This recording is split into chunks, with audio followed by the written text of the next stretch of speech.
can't just pretend as if the question that was posed by EFF on the 21st of August was answered. And I find it very difficult, Speaker, why are you protecting the President? The President is here.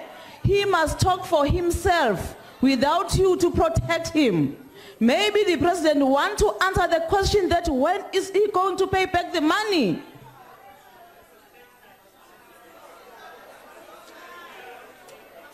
Honorable members, I think with what we have just said between Honorable Steenhuisen and myself, really the issue has been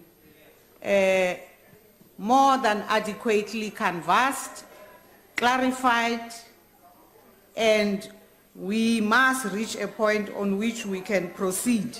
Honorable Speaker, I think Honorable Maxson is coming up with a different approach. Honorable Malema, I have not recognized you. But you are not going to recognize me, Mus. That's how you are running this house. Steenhuisen gets recognized because the DA and the ANC agree that President Zuma must not pay the money. It's your agreement, it's your friendship. That's your arrangement. On a point of order. The DA and the ANC are saying President Zuma must not answer the question, when is he going to pay back the money? Honorable Maxson says, put the question to the President and let the President answer for himself.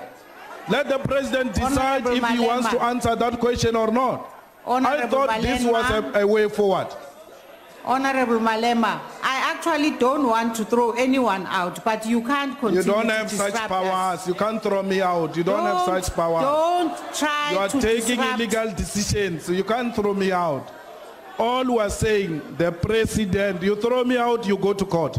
All I'm saying is that the President must answer if he wants to take the question. Let the President give us an answer. He's here. Stop being an overprotective over the President and creating an impression that the President is incapable of answering questions or responding on his behalf. Let the President take a podium. Let the President tell us if he wants to answer it or not. Honorable Singh, I've seen you raise your hand for some time. Point of order, Madam Speaker. Madam Speaker, a point of order, if I may. Okay, let me take the point of order. Honorable Singh, I'll come back to you. Madam Speaker, in terms of Rule 69, I wish to address you. The Democratic Alliance, and I made it very... You don't do that to us. How do you expect us to stick to the rules when you do not? I feel racially segregated in this house. Yes.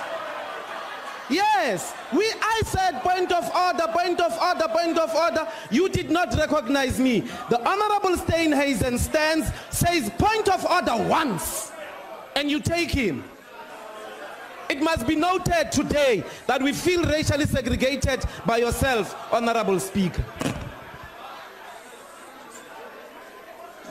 Honorable Singh. Thank you, Honorable Speaker. I hope you don't feel racially segregated by giving me an opportunity.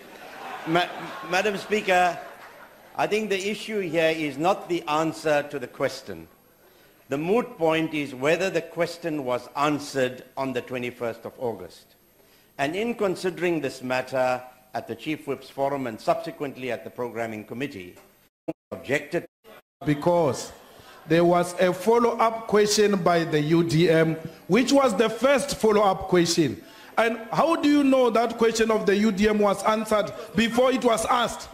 The question from the UDM was not asked. Let the UDM be given an opportunity to make a follow-up question on the EFF question. And then that's it. Let the President take a podium, answer that question, we're done. That's all what we're asking for.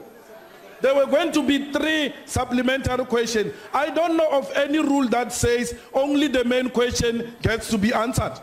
The question says the President answer, 3 supplementary questions must be answered. The UDM was the first one on the queue. Let's continue with the UDM making a follow-up to our question. Because you don't know the question, and like Honorable Ndlosi said,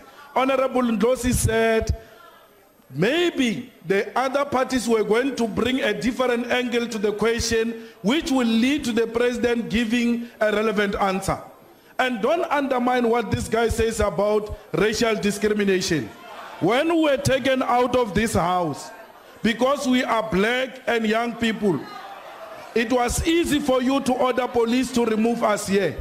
But when the DA continued with that line, especially white male taking the platform to continue with that attitude, you treated them differently. And the only reason could be that they are white, because you are scared of white people. That's what you do.